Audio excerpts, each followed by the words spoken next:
Abby, my little sister, I'm so happy for you. Abby and I are a year and a half apart. And between boys, clothes, and cars, you can imagine the cat fights we had growing up. But those disagreements have long passed, and through the years, there are many things I have grown to love and admire about my sister. I know that if I asked Garvey why he fell in love with Abby, I can't look at her, his answer would not be a simple one. There are many things about my sister that make her special. Not only is my sister attractive on the outside, she is as equally beautiful on the inside. For being such a petite little girl, God gave her a huge heart.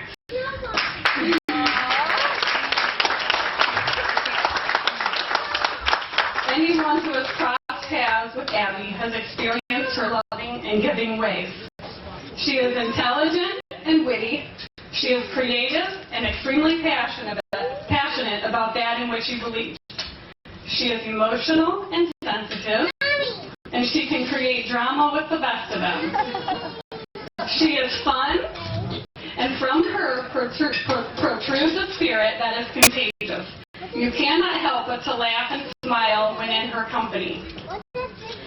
These are some of Abby's characteristics that have made her the perfect sister, a great friend, the most fun aunt, and these same attributes will make her a wonderful wife, and should she choose, an incredible mother.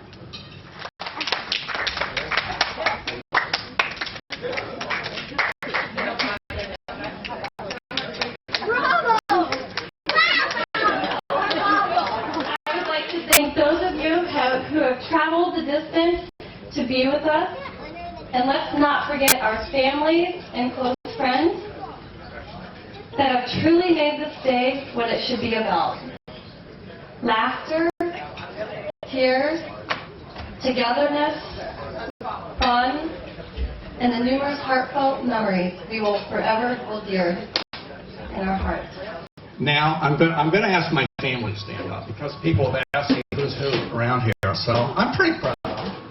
Okay? I mean, you got to bear with me. This isn't going to be a slow, this isn't going to be one of these toasts like, hey, I'm going to give you a toast. When you hand me the mic, you're in trouble. All right. I would like my lovely wife to stand up, please, Carolyn.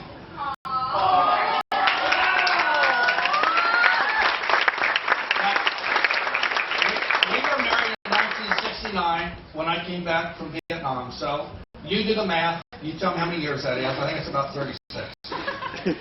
All right. My youngest daughter, Tiffany. Oldest. What did I say, youngest? Hey, what a compliment.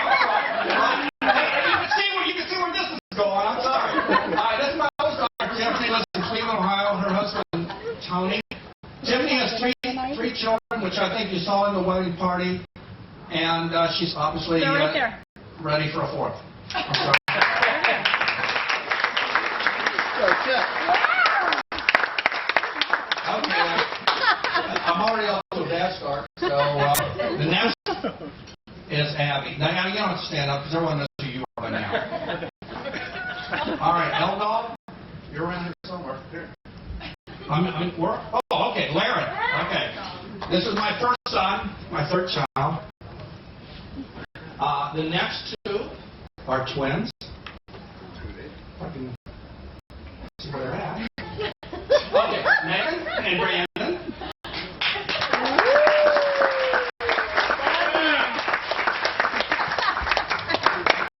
Now, even though some people may think you can sit down now. Even though some people may think they look alike, believe me, we're talking 5 extremely different personalities. And I'm going to tell you right now, when I get into talking about Abby a little bit, if I didn't bleach my hair, she's given me more gray hairs than anybody. But we'll develop that scenario as we go forward.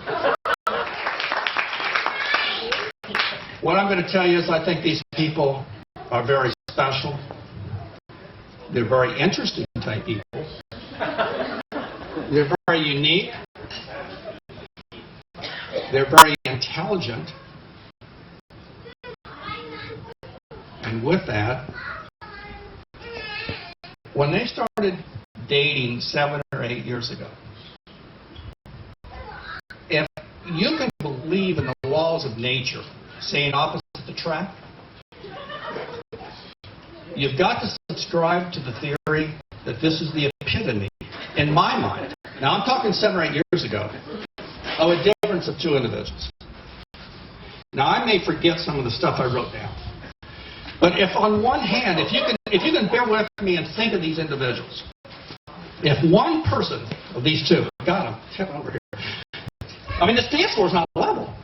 If one of these individuals, and help me out, if one of these individuals could be considered structured, methodical in nature, and orderly, the other individual has to be random in nature and loves chaos.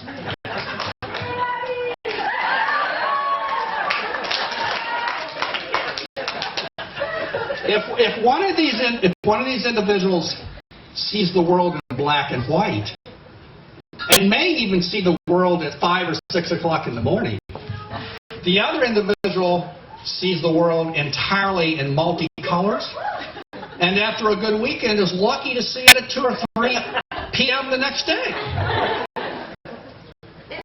If one individual processes information using logic, maybe does a little research and comes to a sound decision, the other individual I'm speaking of is very intuitive, very spontaneous, and may say, "Hey, Dad, I think it just feels right. Let's do it."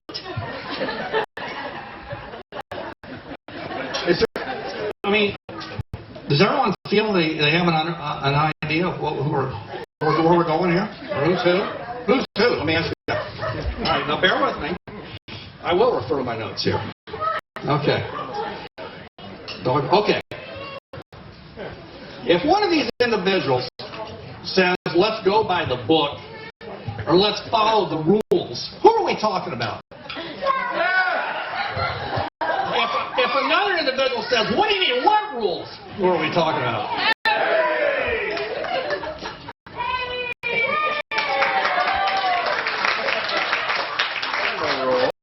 Now, keep in mind, this is 7 years ago.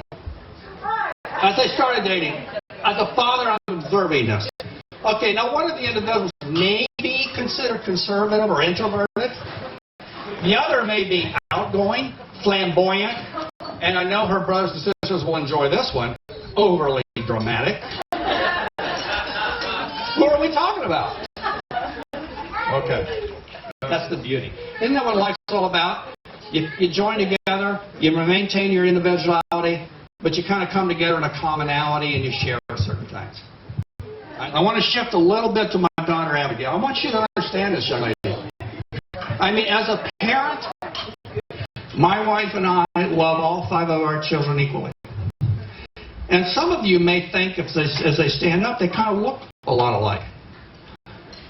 But as a parent, you know that all 5 of these children are uniquely different in their own right.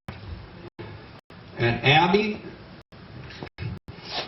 I'm telling you early on, I knew this girl was going to push it to the limit. I didn't know she was going to give me all the gray hairs that she ended up doing, and I promised her I would not reiterate tonight the things that gave me all the gray hairs.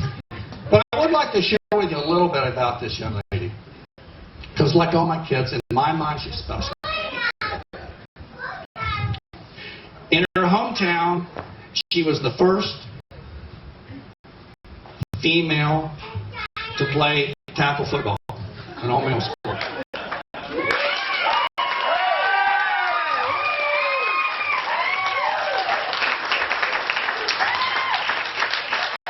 And look how thin she is. Obviously, she played wide receiver.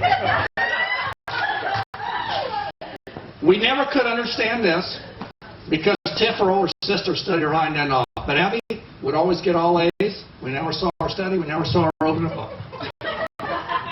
I don't understand. I don't know what happened, but that's reality.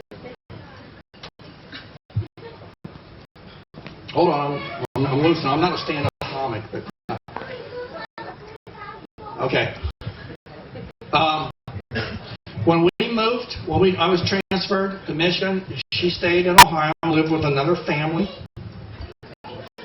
She ran track her senior year, and her relay team exceeded the district record by 23 seconds in the 3,200. Okay? Now, to put that in perspective, I mean, if you're thinking of a guy running in 10 seconds, running 100 yards, that means the previous record was probably 200 yards behind them. Okay? So I'm a little proud of her. Okay. The one thing that's really unique and nice about Abby, I think, is that if you're her friend, you're really her friend. She believes very strongly in friendship, very strongly in family, very strongly in her dogs, which I'm sure you saw in the wedding. I'm very proud of this young lady because I can now pick up a national magazine and see her swimwear and articles on her in magazines that are read by swimwear buyers across the country. And this young lady did not go to school for that, did not have any mentors. She taught herself how to design, how to sew. She went to New York and got herself people that would take her fabrics and make them and then produce them and then market them. And I'm very proud of you. Now, if we want to talk about Abby and Jeff together, I've had a lot of sleepless nights, and I've tried to figure out what I would consider characteristics that really define them. So I'm going to give you those characteristics, and then I'm going to give you a modifier that I think in today's age is very unique. I find both of these people extremely loving and caring individuals.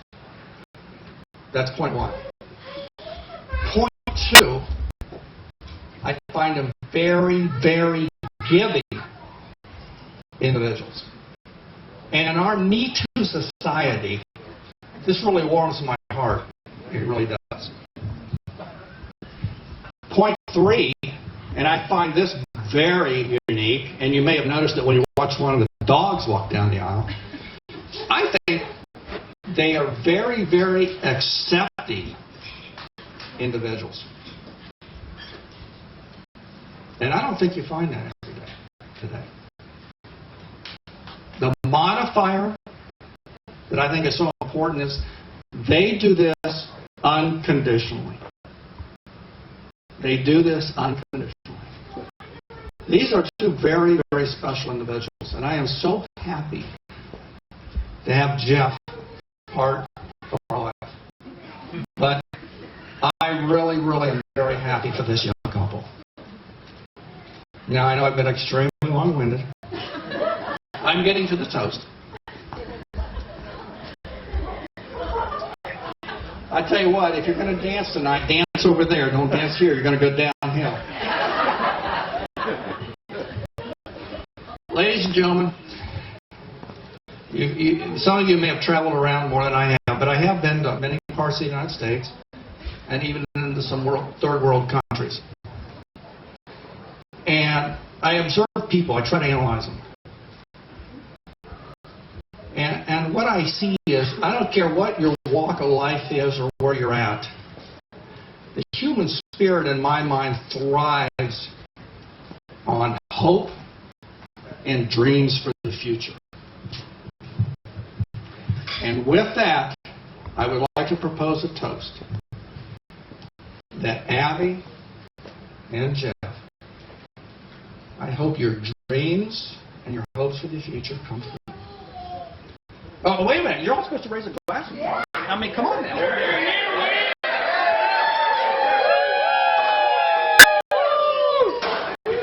But I believe very strongly in hopes and dreams. Cheers. And I sincerely hope that yours come true.